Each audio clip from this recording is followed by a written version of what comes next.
pagaliau sulaukime World Cup finalo ir būtent ketvirtuko finalas. Martynas Danius prieš tai įveikęs Lukaš Lešinskį nakautų trečiame raunde, susitiks prieš Masaro Glunder, kovotojų iš Olandijos, Mike Jim, kuris prieš tai nakautavo būtent Davidą Danilą. Ir tai finalas. Ir Martynas Danius iš tikrųjų tampa labai pavojingas kovotojas ir Masaro Davidas. Labai įdomi kova, teisėjas Saulius Šiškevičius, tarptautinės kategorijos referį. Be abejo, daug aukštesnis matome Masaro aukštesnis už Martyną visų 12 centimetrų.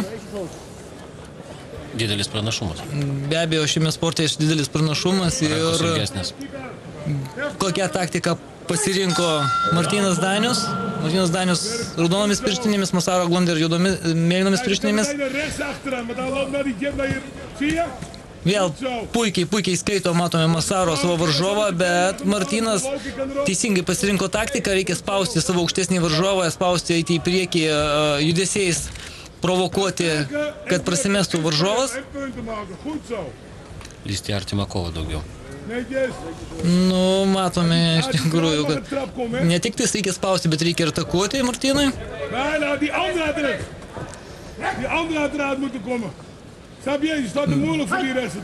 Be abejo, Masaro yra mažiau pavargęs, kadangi jisai užbaigė savo kovą pirmame raunde, o Martynui teko prieš tai kovoti visus 3 raundus.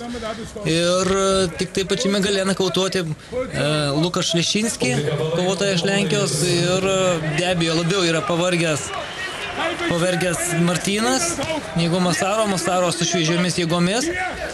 Ir man labai kaip pavojingas, kaip įkiša kelienį, tai koja praleidžia savo aukštą ir ši kova gali baigtis kaip ir prieš tai vieno arba kito kovotojo pergalė ir tai gali nuspręsti vienas smūgis. Naudojantis progą dar kartą noriu pakartoti, kad kovo 15 dieną būtent Vilniuje Siemens arenoje įvyks didysis KOK World Grand Prix finalas, kur susitiks 8 kovotojai iš viso pasaulio, kur 71 kg svorio kovotojai. Ten mes tame svorį išvysime būtent įsigydžiusi traumą Tadą Jonkų. Kova tęsiama ir matome, kad Maikas, žymusis Mike Pasiner treneris, sako savo auklėtiniui, gerai dirbi, bet Martynas nedovana ir, manau, nubaus savo varžovą stiprių smūgių.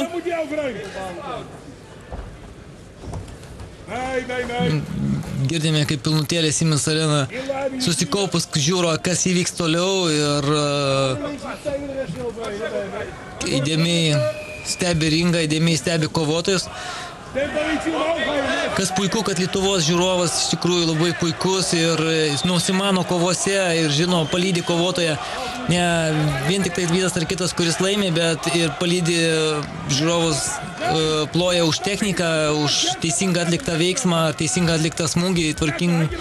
Ir labai malonu, kad Lietuvos kovotojai puikiai išmano kovos menus ir ne tik moka krepšinį lošti, bet ir kovoti. Ir tai visus gerai.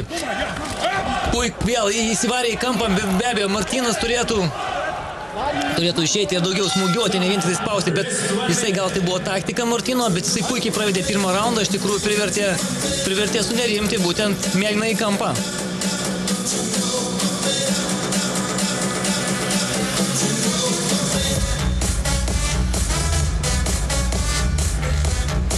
Sunerimęs Mike Pasineris ruošia savo sekančiam raundui savo sportininką.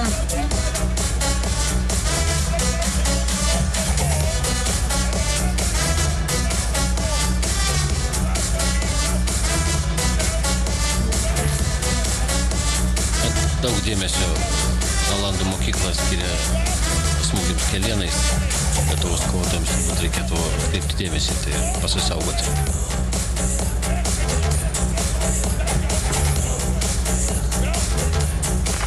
Išduojančios merginos skelbia antrąjį raundą. Ir finalinė kova, antrasis raundas, daug pastatyta ant kortos. Masaro prieš Martyną.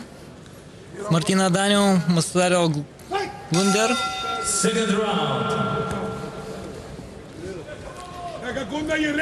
Pavojingas kovotas, iš tikrųjų yra pusiškas Olandas.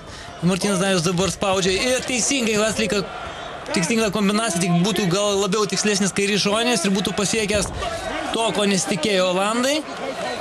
Paslystų Olandas. Labai sunku spėlioti, būtų varžovai pavojingi ir vertas finalas dviejų kovotojų. Klaipėdietis Martynas Danius, sporto klubas K1 Akademija, garsėjantis savo puikiais kovotojais, būtent sparring partneris Tadas Jonkus yra Martyno, būtent šiai kovai ruošėsi kartu su Tadu Jonkum. Tadas Jonkus, visi žinome, kad tai vienas iš geriausių Lietuvos bušido kovotojų. Vėl įvijo Kampaterio, biškį perima iniciatyvą Olandijos kovotojas, tas, kas mums nelabai patinka, aišku, be abejo, nepatinka būti Siemens, visai Siemens arenai. Reikėtų Martynui ieškoti ir iššoti spragų ir drąsiau atakuoti Masaro. Gaila, mes nebesuprantame, ką sako Olandijos. Ne kažką apie dešinę jis. Olandijos sekundantai.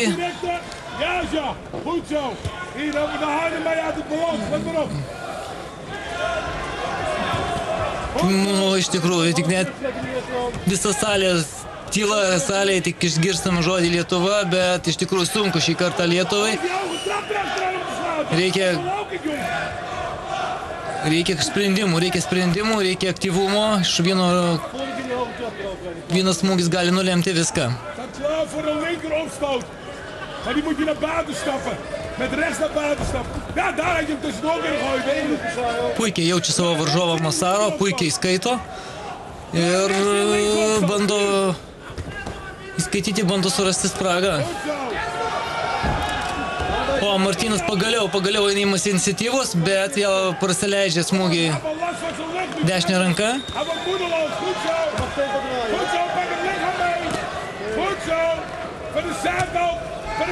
Pavojinga situacija, pavojingai mėto savo kojas Mavašį, geri smūgį į galvą, bando pataikyti Masaro.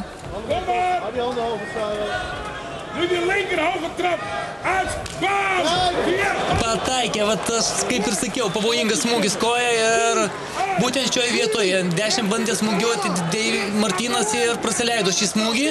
Knockdownas skaičiuojam, ar atsistos, ar tęs kovą, netęsi kovos. Saulius Šiškevičius stabdo kovą ir Masaro tampa World Cup čempionu. Be abejo, tyla Siemens arenoje, 7000 žmonių nutilo ir laukia teisėjo sprendimo. Teisėjo sprendimas jau kaip ir aiškus, tai jo ir nereikia. Masaro Glunder tampa World Cup čempionu, išsiveš Siemens arenos iš Vilniaus taurę, gaila apmaudu, jinai nebeliko Lietuvoje, bet mes tikimės ją atimti iš jo, dėl to, kad Lietuvos kovotojai tokių nuskaudžių pralošimų net leidžia, jie eina iki galo ir atsima tas, kas jiems priklauso.